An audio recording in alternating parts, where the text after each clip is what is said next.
My sister invoiced me for my son's meal. Turns out it was all part of her plan. About a year ago, my sister sent out her save the dates. She was getting married the weekend before my son's 18th birthday. Now, my kids never had a big birthday party. Our family is scattered across the country, and with scheduling and distance, it just never happened. So when she told us about her wedding, I asked if she'd be okay with us doing something for him after her post-wedding brunch. Just a low-key celebration since the whole family would already be there. She loved the idea. My son loved the idea. All good. I even picked a venue away from the hotel so her wedding vibes wouldn't be affected. I kept everything respectful of her event. 6 months before the wedding, the actual invites came. I RSVP'd for me and my son. The dinner options were beef or fish. I chose 2 beef meals. Simple. Now here's where it gets stupid. At the reception, my almost 18-year-old son gets handed a plate of chicken nuggets and steak fries, like a Happy Meal. I flagged the server and said there must be a mix-up. He's supposed to have beef like we RSVP'd. They whisked away the nuggets and brought the beef plate in under 2 minutes. Done. This wasn't even a child-free wedding. There were like 5 other kids there under 10. My son is a senior in high school with facial hair and a deeper voice than most uncles. The next day at brunch, my sister was cold, barely acknowledged me. As the event was winding down, I asked her if she was still coming to my son's birthday thing later that day, since she seemed mad at me. She pulled a folded sheet of paper out of her bag and said, "Maybe I'll come once you pay this." It was a self-made invoice, $7,750 for an extra adult meal. I stared at her like she'd grown a second head. I told her I'd RSVP'd for an adult meal months ago. She claimed he was supposed to get the kids' meal, and because he didn't, she got charged more by the caterer. I reminded her that my son is 17.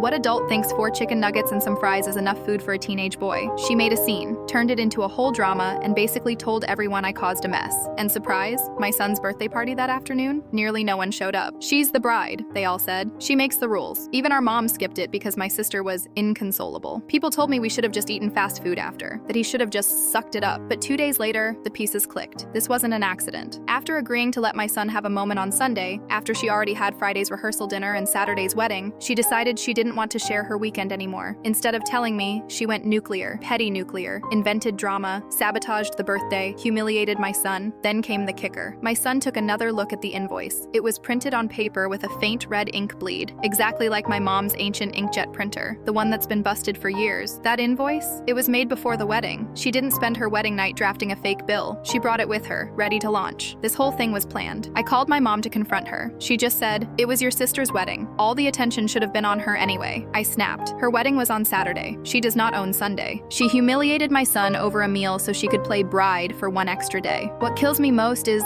I thought we'd been making progress these last 5 years. I've bent over backwards trying to be part of the family again, but now I'm reevaluating everything. My mother backed my sister through the whole thing. She printed the damn invoice. Worst of all, my son doesn't want anything to do with either of them now. And honestly, maybe that's for the best.